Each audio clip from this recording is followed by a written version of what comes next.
Testing 1, 2, 3, 4, 5, 6.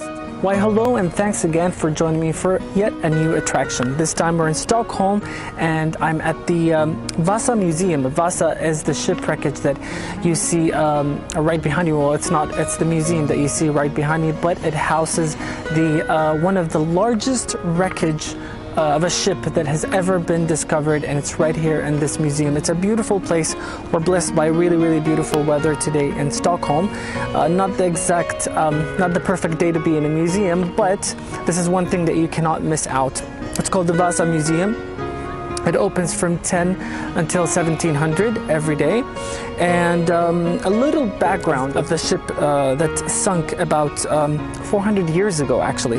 It sunk on the 10th of August in 1628, and it basically took them 333 years to discover it again. It's a very interesting story. It is a very special ship that was actually built for the King of Sweden back then.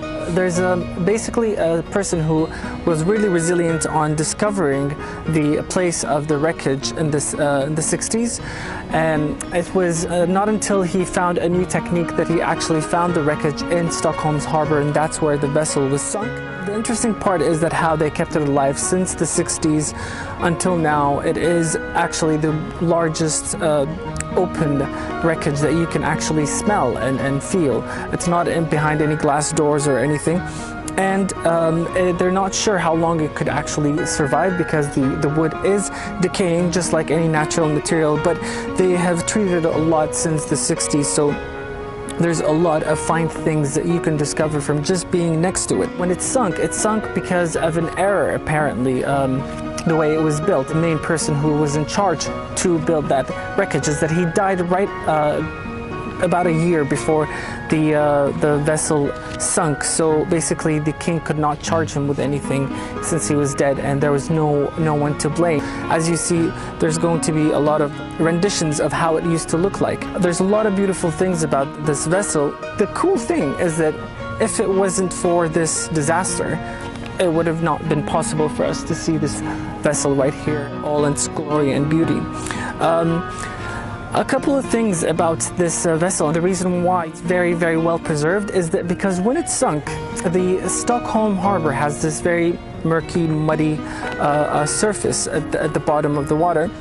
And basically the ship was able to sink all the way beneath the water into the mud, where it was preserved best for that kind of wood, and it stayed the longest because it was basically deprived from oxygen, which is what decays the wood.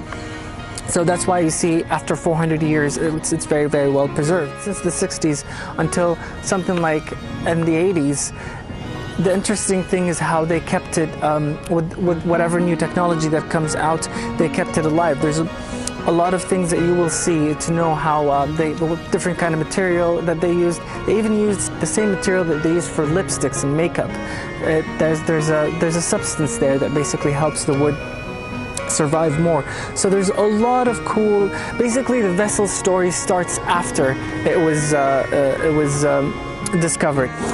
98% of the wreckage is actually the original wood. They just kind of brought it together. Most of the ship was intact, so when they brought it up, a lot of things were already there for an archaeology group to put together. It is one of the biggest puzzles. However, there's a lot of it that was intact. They put it together at 98%. They were able to find 98% of the wreckage. The rest was basically recreated, and you can tell the wood looks a little bit newer, and of course the finishing you can tell. But other than that, it is really remarkable that 98% of that ship is still behind us. Well, I hope if you're ever in Stockholm to come and visit this place. It really is wonderful. It is actually listed as #1 attraction for Stockholm according to TripAdvisor. Not that you should follow any kind of applications that tell you this, but it is quite special that it is a special place that you should go. But whenever you're visiting some place, some city, always try to see what is best for you at the time. You know, if it's according to the weather, or what do you feel like. Don't go for the number ones, but this number one was very important for me to go and see, and I'm happy that I did come here. The museum inside is really, really beautiful. There's a lot of, it's very modern, of course, that's what you would expect from the Swedish. However, it's not, it's always interesting. It's very interesting. Even the technical part about, like, you know, the movies and the documentaries they're showing, the projection they're showing is very, very beautiful. It's very thought after, and it's very well programmed, let's say, or animated.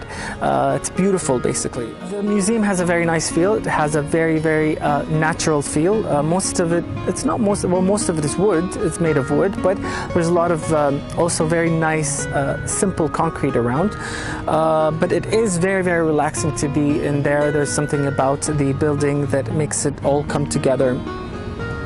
And you will actually enjoy this place. They have a very nice gift shop with very, really cool things that you can purchase that have to do about the Vasa vessel, of course. Please do let me know about things that you feel are basically similar to this attraction, or the things that you have seen that looks like this one